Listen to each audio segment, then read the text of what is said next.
Shalom. Welcome. You're listening to the Soul of Israel on the Land of Israel Network, on thelandofisrael.com. I am thankful. I am happy to be alive, to be talking to all of you, to be sitting here in Eretz Yisrael with my soul brother, Rabbi Ari Abramowitz, and praying that today, that the inner voice of Am Yisrael's passion to thrive and not just survive is what leads our troops that are down south right now to a complete victory over our enemies. Please, God. How's that for an intro? That's a great intro. It is Beats what I was going to say. Hey, what were you going to say? But just by a little bit. I was going to express my gratitude that you're back with us. My gratitude because you've been missed on the network. I've missed you. Our listeners have missed you. I'm excited for my inbox to decrease in volume from the people that are asking where you are. But every time you're not with us, everybody knows that you're always doing, with you, but right. You know what I mean. Yes, but absolutely. You're doing How are you work feeling, for Ari? Thank God. How was your Purim? Well. My Purim was special. It was out at the farm. I feel like the beauty and the tragedy of life sometimes is that you can be in such a precious, beautiful moment and not even realize it. And I had a few moments over Purim where I'm like, wow, we're actually here. This was an empty mountaintop, and now Jeremy's home is here. Yes, there have been a lot of tears, a lot of fear, a lot of challenges, but we're on this hilltop in Judea with beloved friends that came out celebrating Purim.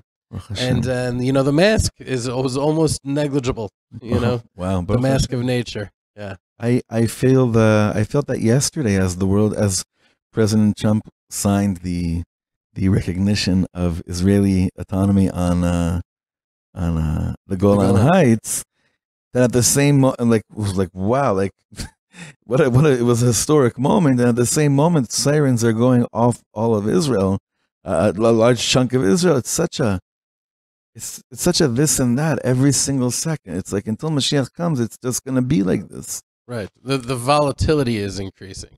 Every second. The ups and downs are so radical. So it's like being you, I feel like, because who are you? You know, you have to go comfort a mourner and then go to a bris, and you're like going to smachot and then comforting people who have lost, and you're connected with them on the deepest of levels. So I can only imagine the emotional roller coaster that is your life just as a prat. Well, I'll share with you a teaching that I heard from Rabbi Shlomo Katz. He said, it says in Tehillim, in Psalms, it says, Hazorim bedima berina yiksaru, those who sow with tears will reap with joy.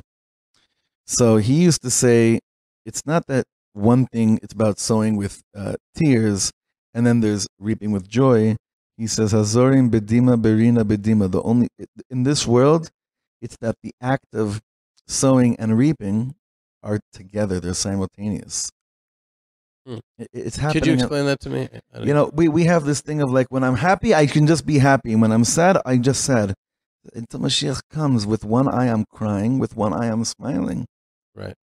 There are pictures of great tzaddikim that honestly, you look at their face, and if you covered one of their eyes and had to choose to, decide what their mood was in, you would say a certain mood, and then you'd cover their other eye and it's a completely different mood. Rav Kook has a few pictures like this, where one side of his face, one eye is just in utter like peaceful bliss, right?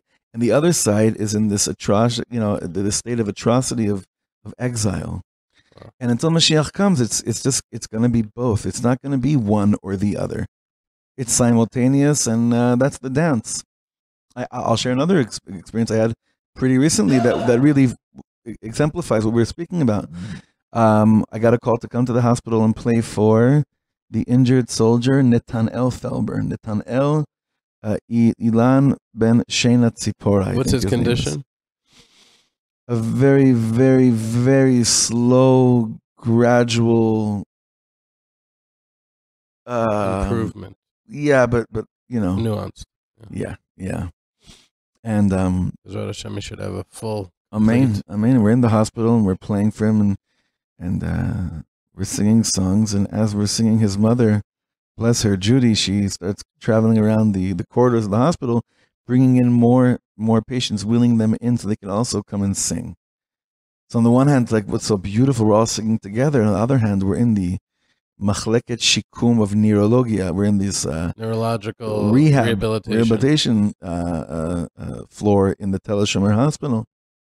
You know, and Hashem sees these things, and He's like, "Wow, my kinderlach, you've been with David HaMelech for so long. Azorim bedima berina yiktzoru." That's how it's going to be. Now I heard it. Okay, Azorim bedima berina. That's the bedima berina. Those two words, bedima berina. So I want to share with you something that will probably be on the mind of almost every Israeli, hopefully every Jew, but definitely almost any Israeli that comes to shul this Shabbos and reads the Parsha. Because after the inauguration of the tabernacle, which is the beginning of our Parsha, a very sad, tragic ending of the day takes place with the death of the two sons of Aaron HaKohen, Nadav and Avihu. Aaron HaKohen, the high priest, he had four sons, Nadav, Avihu, Elazar, and Itamar. 50% of his children, of his sons, are gone. Why? Why did they die? It's a whole long, complicated story that has many different explanations and reasons behind the death of these two boys, Nadav and Avihu. But in modern-day Israel, there is an Aaron HaKohen. And it's a woman that I had the privilege of spending a Shabbos with a few months ago. A woman I believe you've met as well, who has had two of her sons been sacrificed while they served in the IDF, ascended up to Shamayim. And I'm speaking of a very holy woman named Miriam Peretz. Miriam Peretz, in my humble opinion, puts every leader to shame. Let's go back to the Parsha and let's try to understand Miriam Peretz. Aaron HaKohen's response to the death of his two sons is summarized in one word, Vayidom, which means he was silent, or it can be he was not silenced, but he had so much to say, he didn't even know where to begin. He chose to be silent because words could never come close to, I always sort of visualed him sort of, in the army they say amodom, amod noach, right? Amodom, and amodom is like straight and sort of stoic. Not stoicism, because he was silenced, but I'm sure there was a world of horrific pain. Absolutely.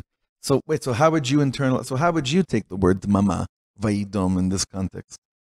I don't know how I would take it. I could just say the emotional connotations that are summoned in my mind are standing straight, sort of a stoic-looking face, but the dam from dome, it just elicits within me the blood, as in like the blood rushes from his face, and he's filled with horrific pain, but he is accepting it in a subdued. That's how Rabbi Nachman goes to try to understand this word. He says he changed a person's job in this world is to change your dam into dom. It's to take your blood that boils when something bad happens to you, or when you're insulted, and change it into amodom. Stop. Don't let the blood. Don't have your blood be boiling right now. Change your dam into dom. It's a long teaching, not for now. It's not why I wanted to bring it up. It's just that when I'm with you, all the tzaddikim come to mind, Ari. So I had the Shabbos with Miriam Peretz in a hotel in Tel Aviv. It was a Mizrahi convention, I think it was last year. And I had heard about her. I met her before. I played at a function once where she was the guest speaker, but I didn't have a chance to really sit with her, speak with her. But I had all Shabbos with her. And what I heard from this woman's mouth was basically a new understanding of Vayidom. Doesn't necessarily, in our case, mean silence, but when a mother has not one son that she has to bury in his 20s, but two sons to bury in their 20s, while they were sanctifying the name of God, and she is there with a peaceful smile and has something to say, you listen to her. I mean, also, just for the record, I believe that her husband also passed away. He passed away in between the two sons from heartache. Right. So she's even like, on the level of death and darkness and experiencing farewell to love we have no, and we should never be able to have any grasping of such a level. God forbid. But she said something during that Shabbos that I knew that she had said before, so I searched for it online and I found words that I'd like to read. And I have it here printed. I want to share with everybody because it's words that I feel are the secret of not just survival, but thriving. I'm not interested in just surviving anymore. Like that's why every time we have this like back and forth with the Amalekites today in the form of Hamas down south, it's like, okay, we survived another round, but when that happens, we feel like we failed. Yeah, because we need to thrive, not survive. So this is Miriam Peretz's words, not just of survival, but in my opinion, of mamish thriving. Ladies and gentlemen, this is when she received the Israel Prize last year. I stand humbly before my colleagues, honorable people who created, wrote, studied, and invented. People of vision, creation, and faith. I'm not worthy. I don't have a creation. I can't point to a revelation I made or a formula I cracked. And here we go to Aaron Cohen. I have a heart that was broken thrice with terrible announcements. The falling of my eldest son Uriel in battle in Lebanon. The death of my partner Eliezer due to heartbreak. And the falling of my second son, I think his name, it's not written here, was it Eliraz? My second son in the battle in Gaza. With that heart, I came to my nation and in simple words, in the language of a broken heart, I spoke of this land and its legacy, of choosing goodness, of happiness, of devotion to life, of responsibility, of social involvement, and out of that heart which beats with faith in this country and this nation, out of the great depths of pain flowed springs of love. When the heart is full of faith, it can withstand great challenges. I turned my grief into a new melody. Friends, where on earth does a person come to the ability to share such words and mean them?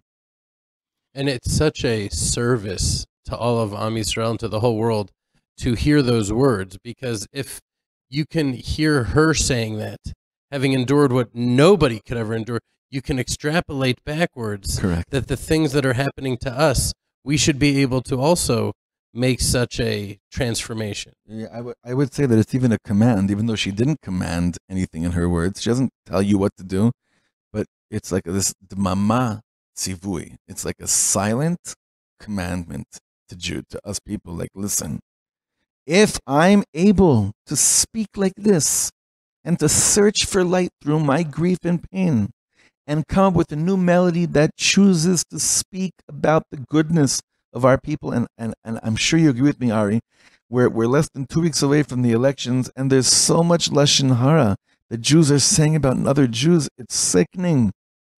It's sickening. Did you see the big signs above the highway? We're black and yellow, Kahana Chai. You didn't see that? It's all over the highway, all over Yerushalayim. There's a picture of Bibi with the Otzma Yehudit, and it says Kahana Chai, and then it has Gantz and Lapid, and it says Am Yisrael Chai. Oh my God. So I'm saying, like, you know, Miriam Peretz was approached by, she said, by almost every political party. They asked her to join because everyone knows that this is the future. This woman and her words, this Aaron Cohen of today, of choosing life, of choosing light, when it's the hardest thing in the world to do. This is our future. She turned down every single. Thank God. Thank God. And she said, because she says to really serve, to do what she wants to do, she couldn't really do it through a political party. You can't. There are times I think about having, lahavdil, okay, but to make a distinction, Caroline Glick out to the farm to speak, having an event for her, or Moshe Feiglin. I'm like, you know what? If they're in politics, this needs to be a place of unity. Yeah. And that's what I'm sure she realized, that she can't be Unless no more sectarianism. Unless, let's see like this. Unless, can you imagine if like she formed a new party and it was just her, it was called Vayidom Aaron? She'd win. She'd win. It's just she's not, to be built to be a politician. You have to be like whatever, a different caliber of a lot. Anyway, what I wanted to just share with all of us right now is that we're right now between Purim and Pesach. We're between the redemption of Purim, which was a miracle through nature, and we're going to this holiday of Pesach, which is a miracle that was above and beyond nature. And I think that this timeline that we have between these two redemptions really instill within us the belief that we can become people of faith like Miriam Peretz without, God forbid, having to go through what she went through. People of dignity. People that choose to speak about pride, about life, about love, about the beauty of the people and the land. This is the only thing that's left for us. What else are we going to do? What else can we possibly think is the job right now? So like Reb Natan of Breslev once said, the purpose of man in this world is to come to the status of needing God without being tortured. That's the highest place in the world. When we're in state of torture, we need Hashem so badly. He says, can you come to that same place of knowing that you need the master of the world in your life? But like when Yaakov embraced Yosef, right? And they said Shema Yisrael at that moment. Right. The highest joy he could ever possibly imagine. And that's when to bring in the joy. Not just, oh God, this is painful, please help me. I feel like very often, that's where I'm coming from. Absolutely. And then, oh, it's okay, I found the parking spot. I'm good. I found the parking spot. So, Miriam Peretz is really, in my humble opinion, she's our Aaron HaKohen of today. She's our leader. As we read Parshat Shmini this Shabbos, and as we travel a few steps closer to the real redemption that happens on Pesach, may you and I and our families be blessed to know that choosing life and choosing love, as cliche as it might, as corny as it sounds, and choosing to focus on people's beauty and everything beautiful about this land, makes you a real Ben Chorin, a free person. And Aaron HaKohen was a free person despite the horrible tragedies that happened to him. Miriam Peretz, until Mashiach comes, she's a broken person, but she's a broken free person. And I give all of our listeners a bracha to taste freedom. Every step we take closer to Pesach, to taste freedom. May we be free enough that when all the legitimate reasons for our blood to boil, we are free to choose that it doesn't boil. We change our dam into dom, into stands calm and steady, straight, quiet. Mashiach Tzidkenu is on his way. Amen.